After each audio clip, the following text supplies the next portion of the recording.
Nel momento in cui si legge il rapporto Forza Italia-Lega degli inizi, secondo me è importante aggiungerci il terzo elemento, ovvero Alleanza Nazionale. Il motivo era perché quelli erano tre partiti piuttosto nuovi, lo so, Alleanza Nazionale arriva dall'MSI, però il passaggio Alleanza Nazionale lo aveva reso parte dello schieramento politico che si poteva considerare, perché ricordo quando Fini si candidò a sindaco di Roma, l'endorsement di Berlusconi, insomma una serie di cose che facevano sì che dei partiti piuttosto nuovi, quindi non nuovi perché la Lega anche aveva radici nel passato, però Lega, Forza Italia e Alleanza Nazionale pensavano e ambivano a un ruolo di governo. Quindi dovevano avere un registro che potesse ottenere la maggioranza dei voti. Per farlo c'era la Lega che aveva un appeal maggiore al nord, Alleanza Nazionale che aveva un appeal maggiore al sud e Forza Italia che giocava, diciamo, nel ceto medio, nel corpo elettorale moderato. Quindi il rapporto Forza Italia-Lega era un rapporto che si legge aggiungendo, credo, il terzo elemento necessario per la cosa. Si trattava di un rapporto personale e questo credo che fosse nella natura stessa del presidente Berlusconi. Lui ha instaurato con i suoi alleati, sia italiani che all'estero, dei rapporti personali, perché questo era il suo modo di affacciarsi, interfacciarsi con le persone. E quindi il rapporto Forza Italia-Lega era un rapporto di amicizia e di alleanza tra presidente Berlusconi e presidente Bossi. E quindi così come qualsiasi rapporto, che sia d'amicizia, professionale, sentimentale, può avere dei picchi e dei momenti di bassa, per cui suppongo che anche nelle dinamiche dei rapporti tra i partiti si siano instaurate le dinamiche dei rapporti tra le persone.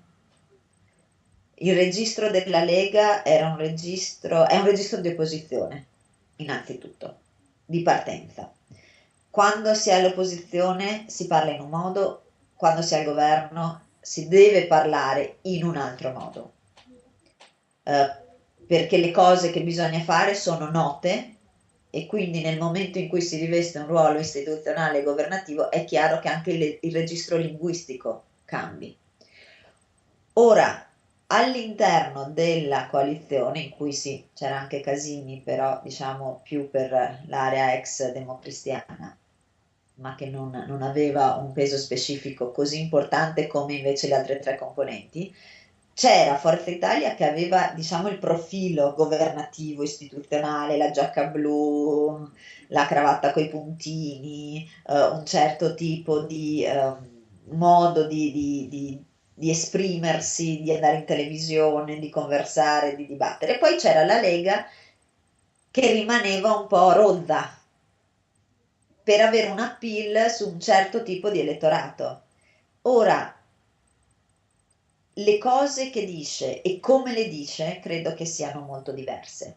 Se una persona va a guardare bene e analizzare il programma della Lega, alcune cose che dice la Lega, credo che un moderato medio italiano non si trovi così distante. La distanza è su il come vengono dette queste cose.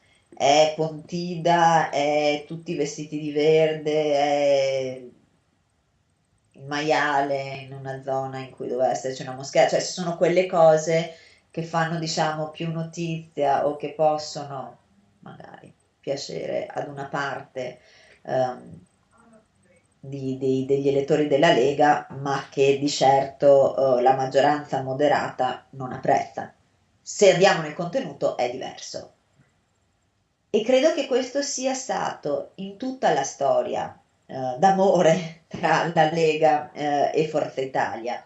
il rapporto di amicizia e di alleanza che c'era tra Bossi e Berlusconi, che ha avuto dei momenti di alta e dei momenti di bassa, poi con l'uscita di scena di Bossi e l'entrata in scena di Salvini non ha potuto instaurarsi allo stesso modo.